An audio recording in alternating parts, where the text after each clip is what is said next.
Hi, if you're planning to implement ISO 27001 at your organization and you probably thought that there was an easy way out, unfortunately, there isn't an easy way out. There is only one way to do it, that is to do it thoroughly. However, to make it easier for you, I have listed down a few steps that should be followed while implementing ISO 27001 in your organization. So here they are, and please listen in carefully. So the first step in implementing ISO 27001 is to understand what the standard is and what the framework is all about. So you could read about it, Google it, understand a little more about what it is, what is its relevance for your organization, and also depending on your business need, decide to take up the implementation of ISO 27001 standard across your organization. Remember that it is a general security standard, which means the entire organization will be covered.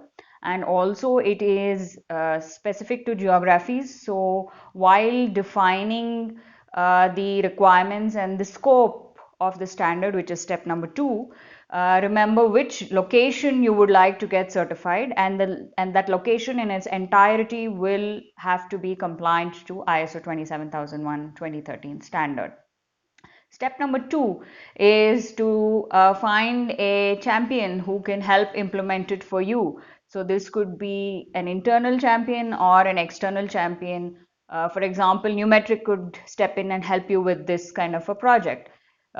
This champion should have deep experience in implementing ISO 27001, should understand the whole process, and should be able to support you from start to finish, right, till the audit and the certification. Now coming to the actual steps of implementing ISO 27001 certification is one, the champion will start defining the ISMS, that is Information Security Management System, documents, policies as per the standard, and help define the policies in your organization.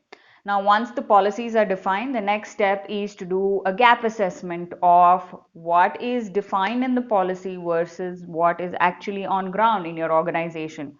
There will be a lot of non-conformities which will be listed down by this champion and his or her team. And after this step, the third step is where you go about implementing it in your entire organization. So depending on the gaps that are there, it will be implemented for each department and for each process that is applicable to that department.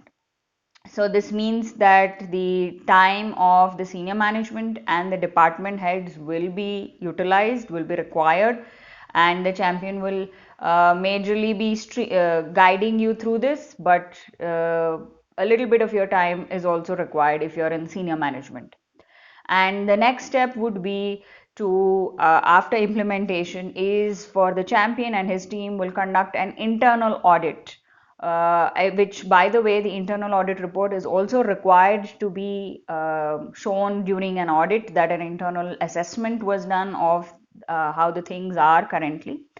And while this is being done, the last step is to actually call an external auditor from a very recognized, probably a globally recognized certification body, so that your certification holds good value amongst all your stakeholders, customers, vendors, future prospects, and investors also. So when the auditor is called, there are two stages of audit. The initial audit, where the documentation will be reviewed, and the final audit is stage two audit, is where the actual documents that have been implemented, the evidences of the implementation will have to be shown. And then the auditor, if satisfied with everything, will go ahead and give you a certification. Now, this certification is something that needs a periodic review and an annual review, to be very specific. So once you get the certification, the journey doesn't end there. It in fact begins, and you continue your journey in improving the security of the entire organization. Now, this whole process, which is what I was telling earlier, why it is not an easy way, is this whole steps of 6, 7 steps that I said will take about 4 to 6 months, depending on the diligence of the team and the support received from the senior management by this team. Will take about 4 to 6 months of time and effort. So it's very important that a very planned and calculated decision is taken while going ahead with this implementation. And also important to remember is that you need to continue the process. It is not something that you get and you forget about. You need to continue to build on the implementation and continue to follow the policies that you have defined. So I hope these steps were helpful to you. And if you need more information, please always reach out to www.numetric.com, and we'll be happy to help and guide you in any way whatsoever. Thank you. Good day.